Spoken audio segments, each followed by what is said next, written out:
Sa pool sa video, ang pagtatalo sa EDSA busway, hindi ng mga motorista, kundi ng mga alagad ng batas. Huwag kang mag-ano. Oh, Tanggalin mo yan. bakit mo pinaganyan ako? Tanggalin mo yan. Bakit mo pinaganyan? Tanggalin mo yan. Ang sangkot sa away, airport police na umalmaraw ng sitahin ng traffic enforcer ng MMDA. Ang buong detalye ng balitang yan, abangan maya-maya lang. Magandang hapon, Pilipinas. Narito na ang malalaking balita sa Frontline.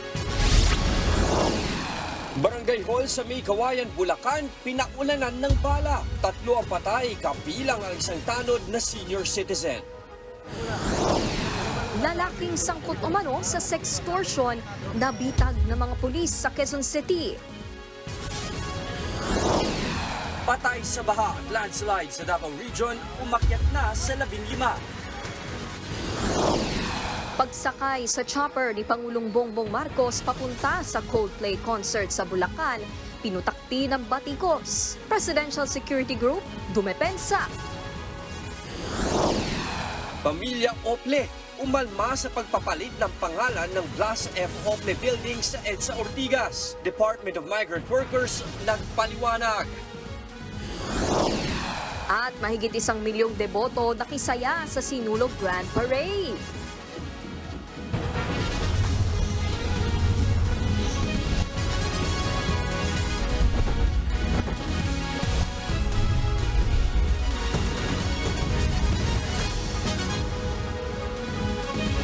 Nagkainitan ang isang traffic enforcer ng MMDA at isang nagpakilalang airport police na nahuling pumasok sa EDSA busway.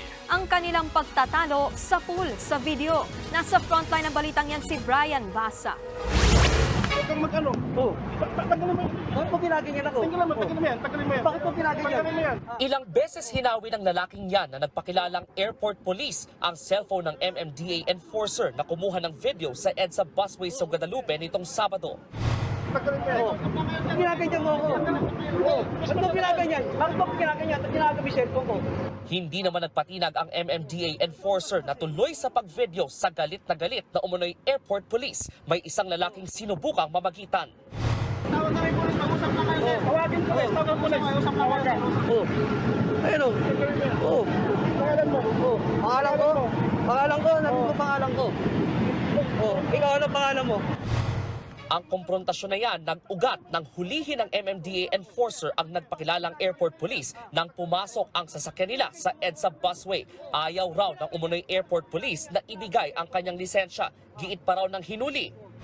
Ang sinasabi daw po nila ay araw-araw daw po silang dumadaan dyan po sa EDSA bus carousel natin and they never got flagged down. Pagkatapos ng pagtatalo, bigla na lang daw umalis ang naturang airport police. Depensa rin ng MMDA sa pag-video ng kanilang enforcer. Ang ating enforcer, in order to protect his, kumbaga, ang sarili din niya, he has to record kung ano po man ang mga pangyayaring naganap. And ang nangyari po, if we're gonna check on the video, nagkaroon po ng kaplutan dahil ayaw nga po nitong allegedly airport police na i-record po sila. Kinukumpirma pa ng MMDA sa Department of Transportation kung talagang airport police ang lalaki sa video. Paalala muli ng MMDA, bukod sa mga pampasaherong bus, tanging mga sasakyan ng PNP, ambulansya at fire trucks ang pwedeng dumaan sa busway. Gayon din ang sasakyan ng Presidente at Vice-Presidente, Senate President at House Speaker. Gayon din ang sa Chief Justice. Noong nakaraang Nobyembre ng taasan hanggang 30,000 pesos ang multa sa mga motoristang iligal na pumapasok sa EDSA busway para mabawasan ang mga pasaway. Nagbabalita mula sa Frontline, Brian Basa, News 5.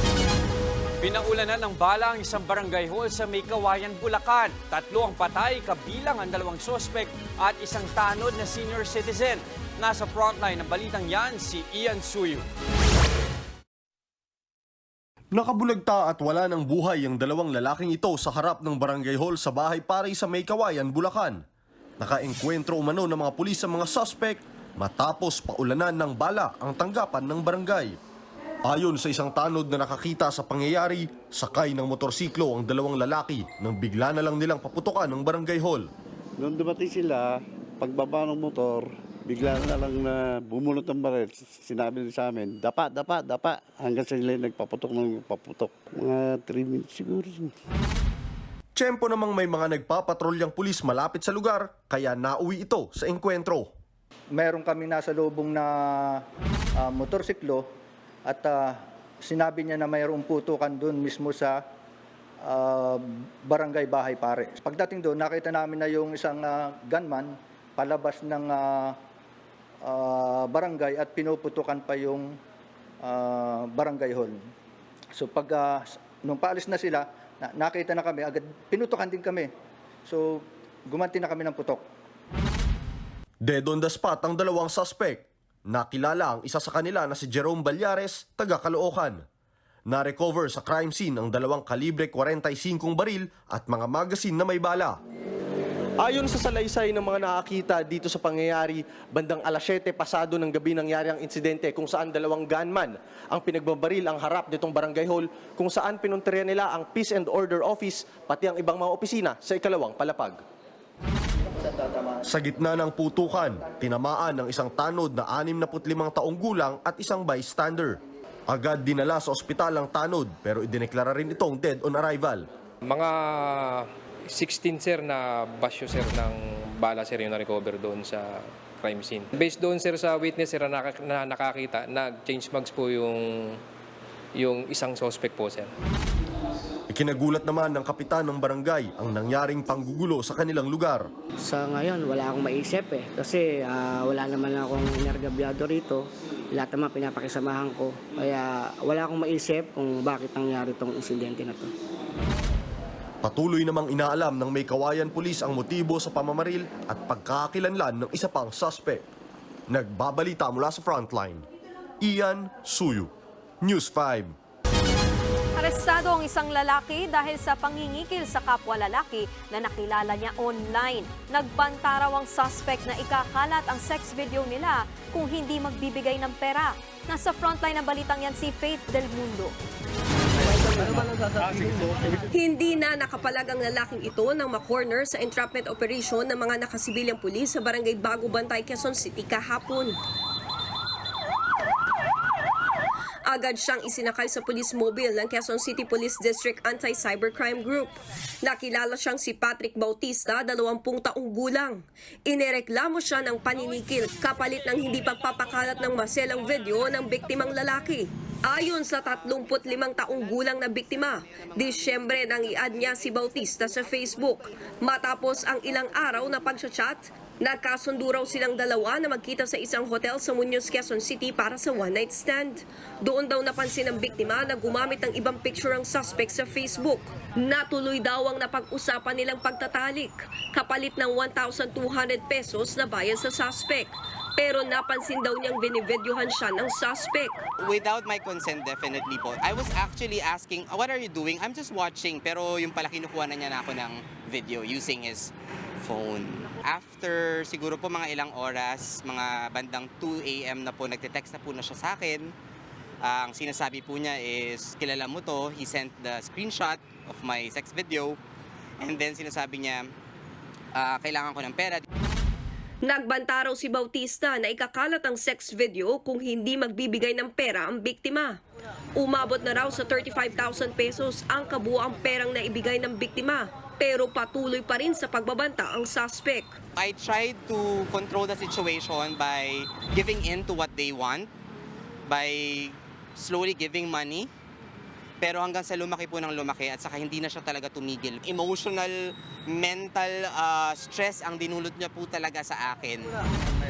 Modus daw ng suspect na hindi talaga burahin ang maselang video at pinapadala sa ilang kakilala ng biktima pang-blackmail. Ang ginagawa kasi ng mga ganito, sasampulan niya yan papadala niya sa mga kakilala niya para at least itong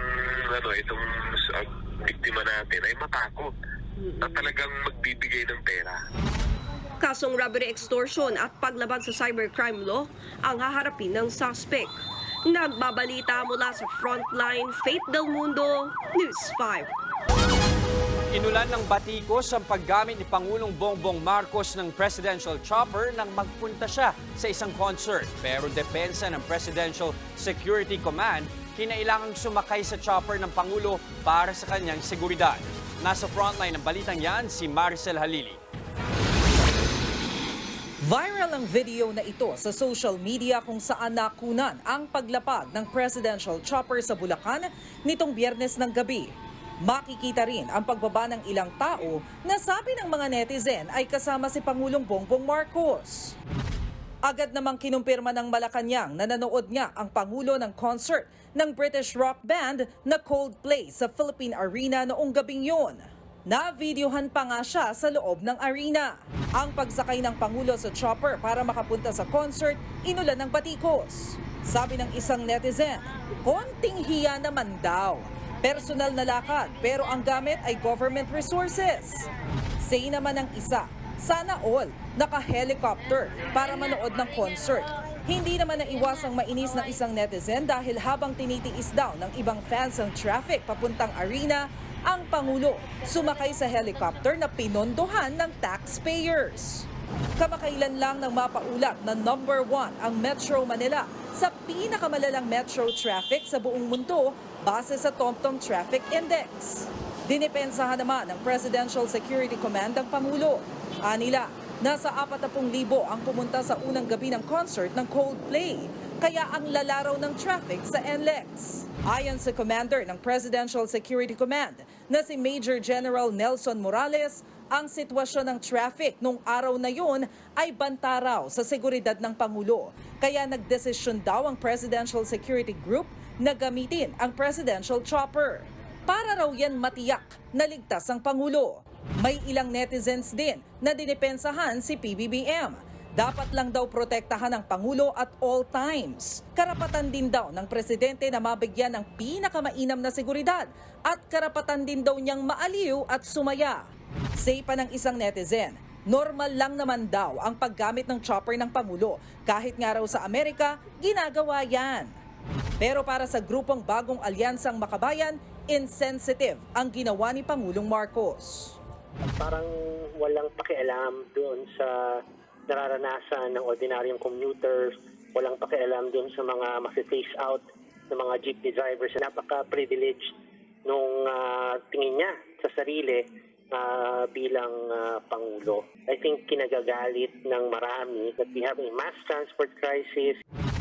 Sabi naman ng Kabataan Party List, mas malaking security threat sa kabuhayan ang PUV phase-out.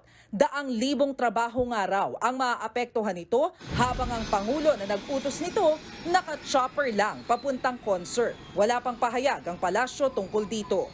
Nagbabalita mula sa Frontline, Maricel Halili, News 5. Abiso po sa mga motorista, may concert na naman sa Bulacan, kaya paghandaan muli ang traffic sa NLEX. Payo ng NLEX Corporation sa mga patungo sa Bukawi at Santa Maria, dumaan sa mga alternatibong ruta sa Marilao at Tambubong exits. Matapos ang 2 gabing concert ng British rock band na Coldplay, gaganapin naman mamayang gabi ang concert ng Korean boy band na NCT 127 sa Philippine Sports Stadium.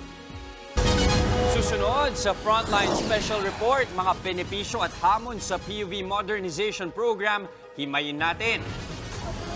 Mga taga-Tondo nakisaya rin sa pista ng Santo Niño, pero may ilang debotong hinimatay. At Francine Diaz may sana all moment sa TikTok kasama ang Korean singer-actor na si So In-gu. Lahat ng yan sa pagbabalik ng Frontline Pilipinas Weekend.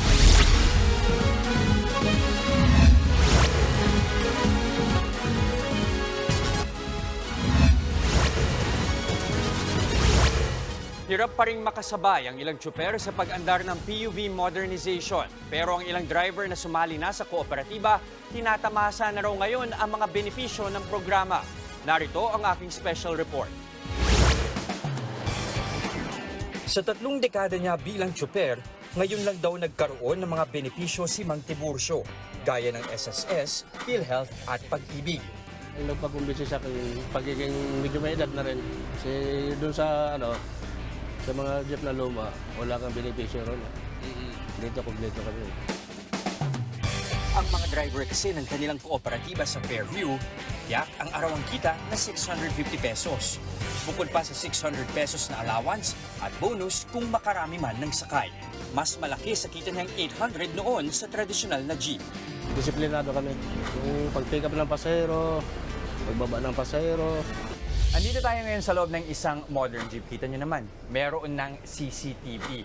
Kaya nito magsakay ng mga nasa 23 na pasahero bukod pa sa 7 na nakatayo at sa higit na 5'9", komportable pa naman kahit papano. Isa pa sa mga requirement, kailangan automated na ang fare collection gaya na lang paggamit nito at ng beep card. At syempre ang pinakamahalaga, ang makina. Kailangan either hybrid, electric o di naman kaya gaya nito, Euro 4. Mayroong 35 units ang co-op na pinapatakbo ng 65 driver.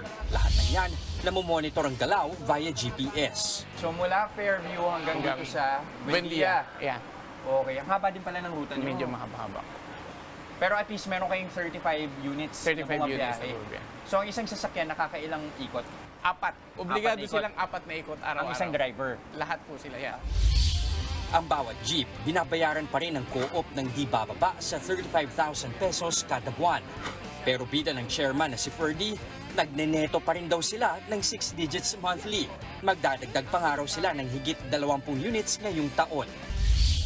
Maagang nag-transition to modern jeeps ang co-op nila Ferdy. Agad silang nakakuha ng loan sa mga bangko. Lalo't nakita ng mga ito ang kakayahan ng kooperatiba na kumita. Pero para sa mga operator na ngayon palang nag-consolidate bilang co-op o korporasyon, wala namang kasiguraduhan kung papayagan sila ng bangkong umutang. Kasi lahat naman ng korporasyon o kooperatiba na nagtayo, no, wala namang nakahandang perang 2.8 million per jeepney para bilhin nila. Kasi ang pangamba mo dyan, yung monthly amortization mo. Sa ngayon, tuloy sa pagbiyahe ang 80 traditional jeep nila Noel sa rutang Alabang-Las Piñas. Meron pa naman daw silang 27 buwan bago kailangang magpalit ng mga modernong unit. Pasalamat na lang daw sila at mahaba ang kanilang ruta. Ibig sabihin, mas may kakayahang kumita ng pwedeng ipambayad sa utang. Ayon kay LTFRB Chairman Teofilo Guadis, mula raw sa maiikling rutang ito galing ang karamihan sa nasa may 600 units na di nag-consolidate sa Metro Manila. Di naman daw nito mapaparalisa ang transportasyon sa mga rutang ito. Yung short distance route na yan ay nako-cover naman ng ibang sasakyan who are going through a long distance route. Number 2, may mga buses tayo. Number 3, may mga UV tayo. Plus the taxis. On top of that all, mayroon tayong rail system. Ayon kay Guadis, mahaba pa raw ang lalakbayin tungo sa modernisasyon.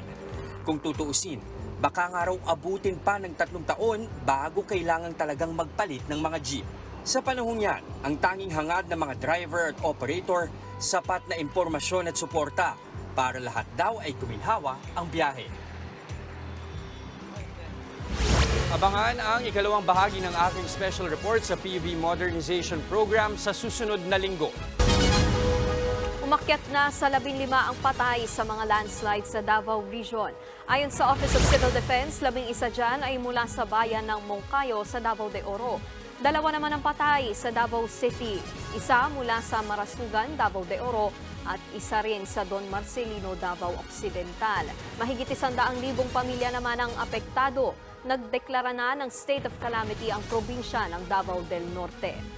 Personal namang binisita ni Vice President Sara Duterte ang mga biktima ng trahedya. Naglaan ang gobyerno ng 25 million pesos para sa relief operations. Ayon sa Pag-asa, asahan pa rin ang kalat-kalat na pag-ulan sa Katimugang Mindanao dahil yan sa trough ng LPA sa labas ng Philippine Area of Responsibility. Sa ibang balita, libo-libong deboto ang nakisaya sa pista ng Santo Niño sa Tondo, Maynila. Sa tindi ng init at siksikan, may ilang hinimatay. Nasa frontline ng balitang yan, si Gio Robles. Sabay-sabay na binasbasan ang mga imahe ng Santo Niño sa Tondo, Maynila kanina. Ang libo-libong deboto tiniis ang init at siksikan sa kapistahan ng Santo Niño de Tondo. Kanya-kanyang bitbit ng replika ng imahen ang mga debotong dumalo sa oras-oras na misa sa Archdiocesan Shrine of Santo Niño na hating gabi pa nagsimula. Sa dami ng mga nakifiesta, may ilang hinimatay, gaya ng babaeng yan na agad isinugod sa ospital. Sa kabila ng ilang nangangailangan ng atensyong medikal, naging mapayapa ang selebrasyon sa Tondo ayon sa Manila Police District. Umabot sa higit 5,000 debotong nakisaya sa Tondo Church. Marami sa bilang na yan, mga bagong henerasyon ng mga mananampalataya. Ang mga tsikiting na ito, nakabihis Santo Niño pa. Ang 3 taong gulang na si Zachary, kinagiliwan ng ilang nagsimba. Mula ulo hanggang paa, aakalain mong buhay na Santo Niño ang cute na bata. Kwento ni Princess, panata niyang bihisan na ala Santo Niño ang kanyang uniko iho bilang pasasalamat. Nung dalaga ako na may sis ako na dapat na-operahan ako, time na nanaginip ako ng 3 Santo Niño. Then, nung time na magpa-check up ako ulit, nawala na yung sis ko. Twinning rin sa kanilang suot na ala Santo Niño ang magkapatid na ito. Mismong si Mara raw ang nagtahi ng mga damit ng kanyang anak. Hiling ng mag-asawa sa Batang Jesus. Ay, yung wala lang po silang sakit talaga. Yung maayos, may takot sa Diyos. Kanya-kanya naman ang paraan ng pagdiriwang ng kapistahan ng Santo Niño ang iba pang taga-Tondo. Sa pag-ikot ng News 5, ramdam na ramdam ang kasiyahan. Bawat kalye may munting salo-salo. Pagpasok mo naman sa mga looban at bawat kanto, indakan kung indakan para sa Santo Niño. Viva Santo Niño! Viva! Viva Santo Niño! Viva! Viva Santo... Nagbabalita mula sa Frontline, Gio Robles, News 5. Susunod, Blas F. Ople Building sa EDSA Ortigas, tuluyan ng pinalitan ang pangalan, Pamilya Ople, umalma. 2 teenagers sa North Korea pinarusahan dahil sa panonood ng mga K-drama. At sa viral yan, kilalanin ng Pinay na kaboses daw si Justin Bieber. Huwag kayong bibitiw, magbabalik ang Frontline Pilipinas Weekend.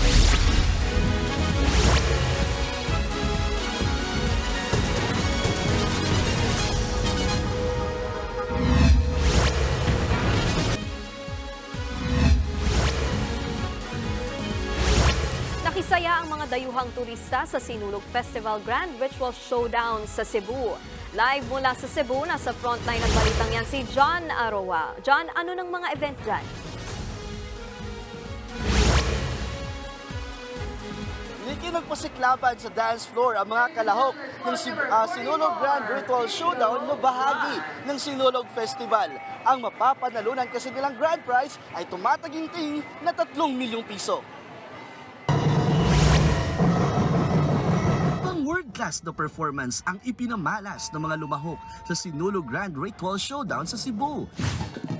Sa kabila ng tirik na araw, hindi nagpatinag ang mga kasali sa pagpapakitang gilas sa pagsasayaw.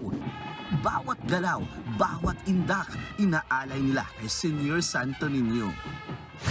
Nasa 21 dancing contingent ang lumahok sa kompetisyon. Naglalaban sila para sa 3 milyong pisong grand prize. Kahit second hanggang 5th place, panalo pa rin dahil sa laki ng premyo. Kabilang sa mga lumahok ang kinatawan mula sa Bacolod bilang guest contingent. Sa kanilang costume at props pa lang, mapapawaw ka na, lalo na kapag sabay-sabay na silang umataw. Talagang pinaghahandaan. Ang kanilang world-class na talento, hinangaan ng libo-libong turista.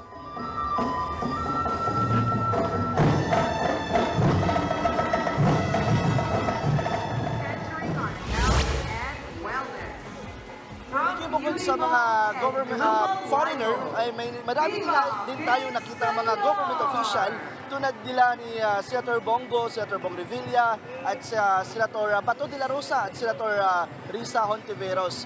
At ngayon nga, Nikki, ay makikita nyo sa likuran ko ay tuloy-tuloy pa rin yung aktibidad ng Sinulog Grand Ritual Showdown dito sa lugar na pinagdausan ng Sinulog Festival. At inaasahan na magtatagal ang naturang pagdiriwang hanggang sa alas 8 ngayong gabi. At yan muna ang latest mula dito sa Cebu South Road Properties. John Arua, Viva Mit Senyor! Tama. Maraming salamat, John Arua. Umalma ang pamilya Ople sa pagtanggal sa pangalan ni dating Foreign Affairs Secretary at Labor Minister Blas F. Ople sa gusali ng POEA sa EDSA. May sagot naman dyan ng Department of Migrant Workers. Nasa frontline ng balitang yan, si Rainiel Pawid. Usap-usapan online ang post na ito ni Carlo Ople, apo ng yumaong si dating Foreign Affairs Secretary, Labor Minister at Senate President Blas F. Ople. Sa post, sinabi niyang nalulungkot siya sa pagtanggal sa pangalan ng kanyang lolo sa gusali ng dating Philippine Overseas Employment Administration o POEA. Pinalitan ng nooy nakalagay na POEA Blas F. Ople building na mga letra ng DMW para sa Department of Migrant Workers. Na pinamunuan din ng tita ni Carlo na si yumaong DMW Secretary Toots Ople. Ang tanong ni Carlo sa DMW bakit tinanggal ang pangalan ng kanyang lolo sa gusali at sino raw ang nag-utos nito. Nakausap ng News 5 ang anak ni dating DMW Secretary Toots Ople. Dismayado nga raw sa nangyari ang kanilang pamilya. Siyempre ikinabahala ng pamilya namin kasi walang advice on our families and kung bakit biglang nawala yung Blas Ople dun sa building, and it's been there for a very long time. February 2004 nang pangalanang Blas F. Ople ang gusali kasabay ng 77th birthday ni Blas F. Ople. Para sa pamilya Ople, hindi lang ito basta pangalan. There is a reason why it was called the Blas Ople Building. It's because my grandfather was the father of overseas employment. So it is a fitting tribute to him and all that he's done for our OFWs and the Filipino people. So sana i-retain yon in honor of him.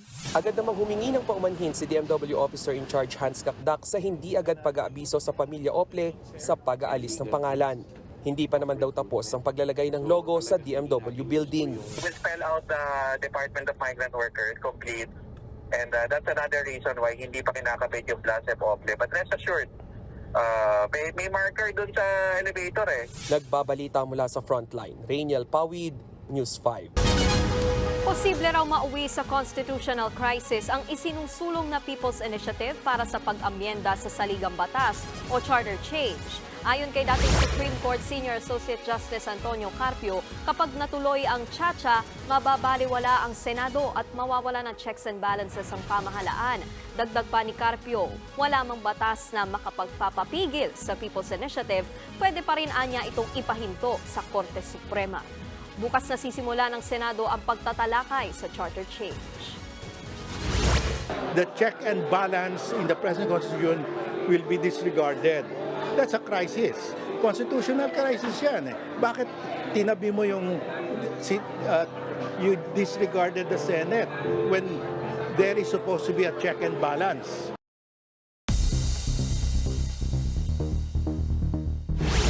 Nang dahil lang sa panonood ng K-drama, hinuli ang dalawang teenager sa North Korea. Makikita sa video ang dalawang estudyante na hinahatulan ng korte sa harap ng maraming tao. Sinintensyahan sila ng hard labor dahil sa panonood ng mga pelikula, drama at music video na mula sa South Korea na ipinagbabawal sa North Korea. Inilabas ang video bilang babala sa iba pang kabataan. Sunod, TikTok video ni Francine Diaz at Korean actor na si So In-guk. Maraming napasana all. At sa viral yan, isang babae nakaboses si Justin Bieber. Tuloy-tuloy ang balitaan sa Frontline Pilipinas Weekend.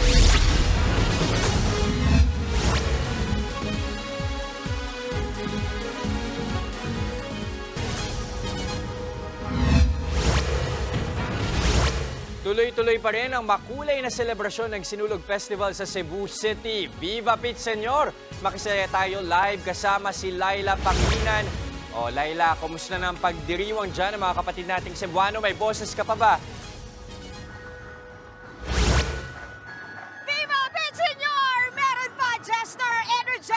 Energetic din tayo kasi alam mo ba, napakang makulay talaga at buhay na buhay ang ating Sinulog 2024 Grand Parade sa SRP Grounds kaninang umaga.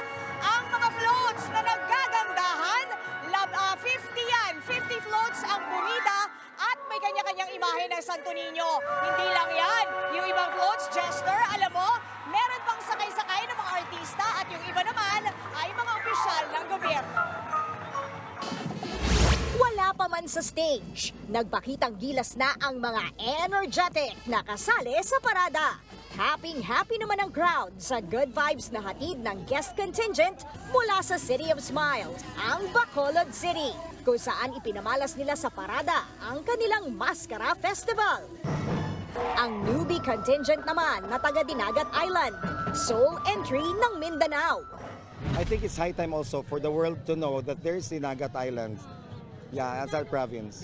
Mistulang dance showdown naman ang naganap sa pagitan ng mga dancers ng isang hotel na nasa platform nila at isa sa mga contingents. Ngayong taon, hindi lang basta mga floats at street dancing ang bumibida, maging mga giant puppets katulad dito in rin sa Grand Parade!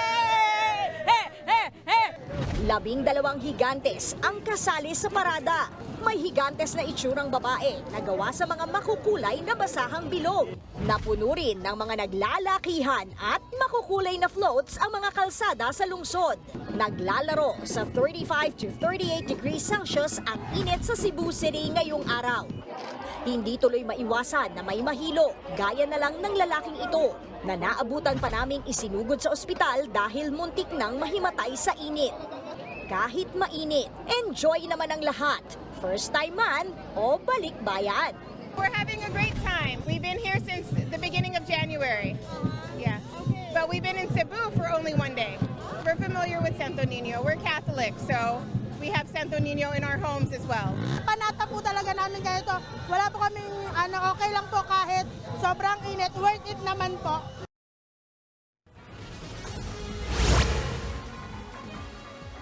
Jess, malapit na ngang matapos ang pagparada o pagrampa ng mga floats natin na nagagandahan. Dito na mismo yan sa grandstand ng SRP Grounds. Tuloy-tuloy lang ito, alternate sila. May mga contingents na rin na nagsasayawan, kaya ang saya. Dire-diretso yan, mga hanggang 8 o'clock siguro bago matapos ang ating Grand Ritual Showdown. At bilang pagtatapos, sigurado naman mga ngawit ang leeg ng mga manunood dahil mamaya may pa-fireworks display pa dito. Yan muna pinakahuli dito. Viva Pit Senyor! Balik sa inyo, Jen! Nako, di ka na namin pipigilan, Laila. Sige na, makisaya ka na dyan. Maraming salamat, Laila Pangilinan. Muli na namang hinaras ng China Coast Guard ang ilang Pilipinong mangingisda sa Panatag Shoal. Sa ulat ng Philippine Coast Guard, nangunguha ng mga seashell ang mga kababayan natin nang lapitan ng China Coast Guard personnel ang sakay ng rubber boat. Hinabol pa raw ng mga mangingisda. Hindi rin sila pinaalis hanggat hindi nila ibinabalik ang mga kinuhang shell. Kukunan ng testimonya ng Coast Guard ang mga mangingisda. Ang Panatag Shoal ay nasa loob ng ating exclusive economic zone malapit sa Zambales.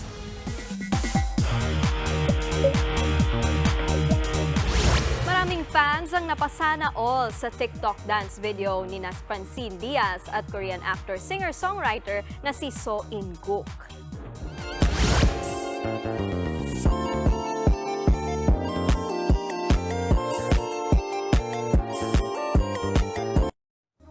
Bago ang TikTok video, nag-heart sign pa ang dalawa. Kitang-kita ang closeness nila Francine at ng Korean star. Kaya maraming K-pop fans ang nainggit sa experience na ito ng aktres. May caption pa si Francine na, "See you next month, my love."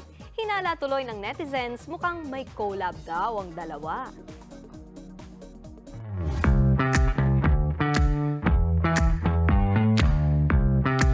Partner, tanungan portion ulit tayo. Yes. Fan ka ba ni Justin Bieber at ano ang paborito mong kanta niya? Fan ako ng music niya. You can say a lot of things about him, pero yung music niya maganda. And too many to mention. To be fair, marami naman din talagang kanta niya ang tumatatak. Oo, too many to mention nga, partner. Actually, Kaya wala akong mabanggit. Kasi meron tayong nahanap na kapatid sa TikTok na hindi lang daw fan, kaboses din niya ang Canadian singer. And no matter what, you're always number one. My prized possession, one and only. I do you, girl, I want you. The one that can't live without.